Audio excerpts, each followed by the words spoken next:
So, what are you guys working on? We are working on a color wheel. We just started a color wheel today.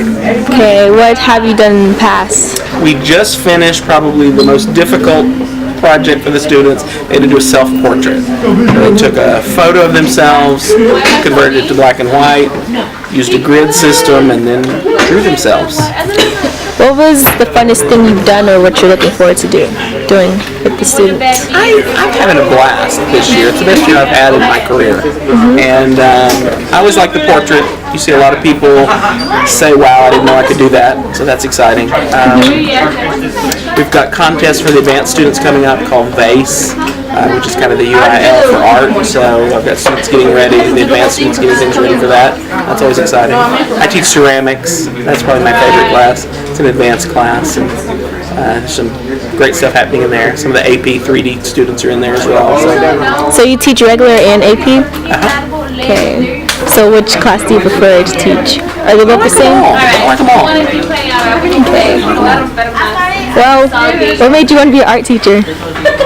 I've always been interested in art. I really never wanted to be a teacher. Yeah. And before I came into teaching late, and when I finally decided that's what I was going to do, I looked back and every career I'd had in corporate or whatever, I always ended up just kind of being a teacher. I would be the person training this, or I would be the person, giving a tour or giving information about the company or things like that. So I guess it was in me whether I would accept it or not.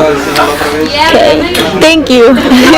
That is called a class. Right now it's about 1,000 degrees in there. So you take clay, which is basically dirt and water, a little bit more, specialty dirt and water, and you can mold it in anything you want. Then it dries, and it's hard, but it's not permanent. It breaks. You can add water to it and it'll go back into clay. Once you put it in here and get it almost to 2,000 degrees, it comes out and it is That's cool. like dishes at home. And then the next step would be to put what's called a glaze on it. It goes in, it gets hot again, and it gets that shiny glassy coat, just like dishes at home. It's the same process that stuff's made, just done by hand and not commercially.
Why did you decide to become an art teacher?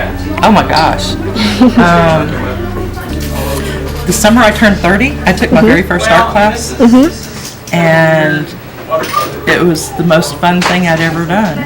And the teacher said, you should take a drawing class. And I was like, oh, I can't draw. Took a drawing class and found out I could draw. And they gave me money to go to school, and nobody had ever given me money before. And I thought, I didn't know I could draw. I bet there are other people out there that don't know they can draw. And that's when I wanted to be an art teacher. So what was the most favorite thing you've done the whole year throughout your teaching for art in this class? The most fun thing? Yes. Oh, probably traveling to Greece and Italy with students. That's awesome. Going to the Parthenon and the Acropolis and the Vatican and to Venice and places like that, Rome. It's awesome. So, how do you decide whose art goes out in the gallery? Do you just do everyone's or best ones? So this is beautiful. I mostly pick ones that I like, Always between blue and that I think show It's not between blue and either red. growth or a great skill. You gotta find your way. I have some here that I have Orange.